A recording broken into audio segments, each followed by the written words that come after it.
বন্ধুরা, তোমরা কেমন আছো? আশা করি সবাই ভালো আছো। আজকে দেখো বন্ধুরা, আমি না কাবলি ছোলা করব। আলুগুলো কেটে নিয়েছি, ছোলাগুলো সেদ্ধ হচ্ছে এখনো। দেখো তেলটা গরম হয়ে গেছে, এবার আমি আলুগুলো ভেজে নেব।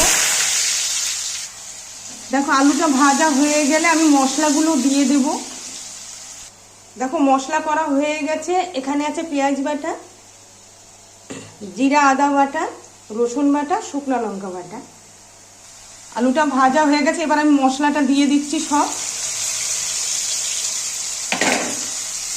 লবণ, হলুদ গুঁড়ো কমই দিলাম। এবার মশলাটা ভালো করে কষিয়ে নেব। কষিয়ে তারপর ছোলাগুলো দিয়ে দেব।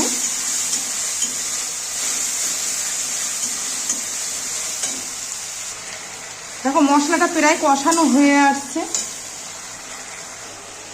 ছোলাগুলো সেদ্ধ করে নিয়েছি। এই দেখো দেখো মশলাটা কষানো হয়ে গেছে, এবার আমি ছোলাগুলো দিয়ে দেব।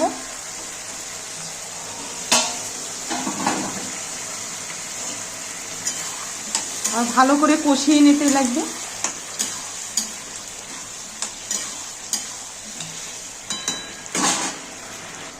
দেখো এবার একটু ঝোল দিয়ে দেবো, অল্পই দেব, একটু ঝোল ঝুলি করবো। আর একটু হলে আমি নামিয়ে দেব। দেখো বন্ধুরা, হয়ে গেছে ছোলার তরকারিটা। এখন আমি দেবো একটু শাহি গরম মশলা, এটা তো অল্পই দেব।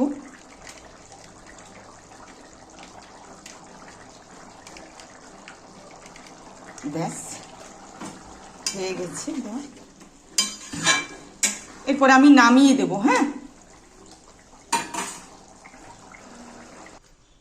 দেখো বন্ধুরা হয়ে গেছে তরকারিটা, আমি এবার নামিয়ে দেব। খুব সুন্দরভাবে সেদ্ধ হয়ে গেছে। দেখো বন্ধুরা, আমি না তরকারিটা নামিয়ে দিয়েছি। তোমাদের কেমন লাগলো?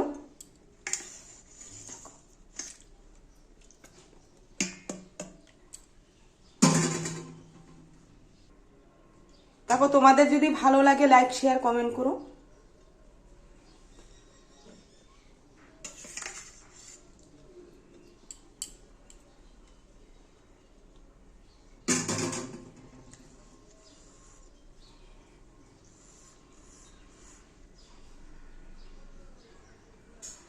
দেখো তাহলে রাখলাম, টাটা। আর তোমরাও সবাই ভালো থেকো।